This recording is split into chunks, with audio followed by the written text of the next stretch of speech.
सप्तर्षि, सप्त प्लस आर्षि, 7 राशियों को कहते हैं, जिनका उल्लेख वेद एवं अन्य हिंदू ग्रंथों में अनेकों बार हुआ है।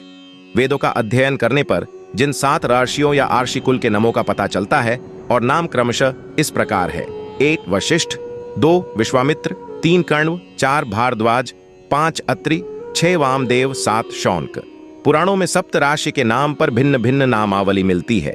विष्णु पुराण के अनुसार इस मनवंतर के सप्त राशि इस प्रकार है: वशिष्ठ काश्यपोत्रिर जमदग्निस् गौतमः, विश्वामित्र भरद्वाजो सप्त सप्तर्षयो भवन।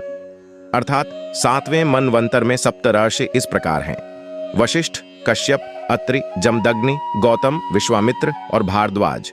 इसके अलावा अन्य पुराणों के अनुसार सप्त राशि की नामावली इस प्रकार है। ये क्रमशः क्रतु, पुलह, पुलस्त्य, अत्रि, अंगिरा, वशिष्ठ और मरीचि है। महाभारत में सप्तर्षियों की 2 नामावलियां मिलती हैं। एक नामावली में कश्यप, अत्रि, भारद्वाज, विश्वामित्र, गौतम, जमदग्नि और वशिष्ठ के नाम आते हैं, तो दूसरी नामावली के अनुसार सप्तर्षि कश्यप, वशिष्ठ, मरीचि, अंगिरस, पुलस्त्य, पुलह और क्रतु हैं। कुछ पुराणों में कश्यप और मरीचि को एक माना गया है। 1 वशिष्ठ। राजा दशरथ के कुलगुरु आर्षि वशिष्ठ को कौन नहीं जानता। ये दशरथ के 4 पुत्रों के गुरु थे। वशिष्ठ के कहने पर दशरथ ने अपने दोनों पुत्रों श्री राम एवं श्री लक्ष्मण को आर्षि विश्वामित्र के साथ आश्रम में असुरों का वध करने के लिए भेज दिया था। कामधेनु गाय के लिए वशिष्ठ और विश्वामित्र में युद्ध भी हुआ था। वशिष्ठ ने राजसत्ता पर अंकुश का विचार दिया, तो उन्हीं के कुल के मैत्रावरुण वशिष्ठ ने सरस्वती नदी के किनारे 100 सूक्त एक साथ रचकर नया इतिहास बनाया। 2 विश्वामित्र।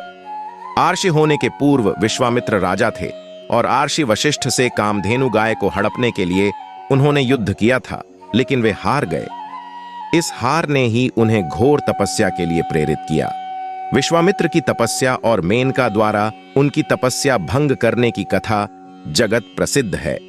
विश्वामित्र ने अपनी तपस्या के बल पर त्रिशंकु को सशरीर स्वर्ग भेज दिया था।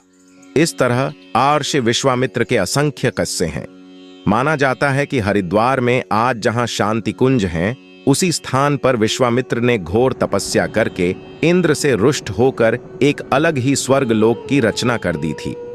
विश्वामित्र ने इस देश को आर्चा बनाने की विद्या दी और गायत्री मंत्र की रचना की, जो भारत के हृदय में और जिह्ना पर हजारों सालों से आज तक अनवरत निवास कर रहा है। 3 कण्व। माना जाता है इस देश के सबसे महत्वपूर्ण यज्ञ सोमयज्ञ को कण्वों ने व्यवस्थित किया। कण्व वैदिक काल के आर्षि थे। इन्हीं के आश्रम में हस्तिनापुर के राजा दुष्यंत की पत्नी शकुंतला एवं उनके पुत्र भरत का पालन पोषण हुआ था। भारद्वाज। वैदिक राशियों में भारद्वाज आर्षि का उच्च स्थान है। भारद्वाज के पिता बृहस्पति और माता ममता थीं। भारद्वाज आशीराम के पूर्व हुए थे, लेकिन एक उल्लेख अनुसार उनकी लंबी आयु का पता चलता है कि वनवास के समय श्री राम इनके आश्रम में गए थे, जो ऐतिहासिक दृष्टि से त्रेता द्वापर का संधिकाल था। माना जाता है कि भरद्वाजों में से एक भारद्वाज विदत ने दुष्यंत पुत्र भरत का उत्तराधिकारी बन राजकाज करते हुए मंत्र रचना जारी रखी। आर्षि भारद्वाज के पुत्रों में 10 ऋषि ऋग्वेद के मंत्र दृष्टा हैं और एक पुत्री जिसका नाम रात्रि था, वह भी रात्रि सूक्त की मंत्र दृष्टा मानी गई है। ऋग्वेद के 6ठे मंडल के दृष्टा भारद्वाज आर्षि हैं। इस मंडल में भारद्वाज के 765 मंत्र हैं। अथर्ववेद में भी भारद्वाज के 23 मंत्र मिलते हैं। भारद्वाज स्मृति एवं भारद्वाज संहिता के रचनाकार भी आर्षि भारद्वाज ही थे। आर्षि भारद्वाज ने यंत्र सर्वस्व नामक बृहद ग्रंथ की रचना की थी।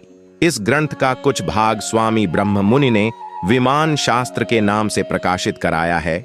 इस ग्रंथ में उच्च और निम्न स्तर पर विचरने वाले विमानों के लिए विविध धातुओं के निर्माण का वर्णन मिलता है।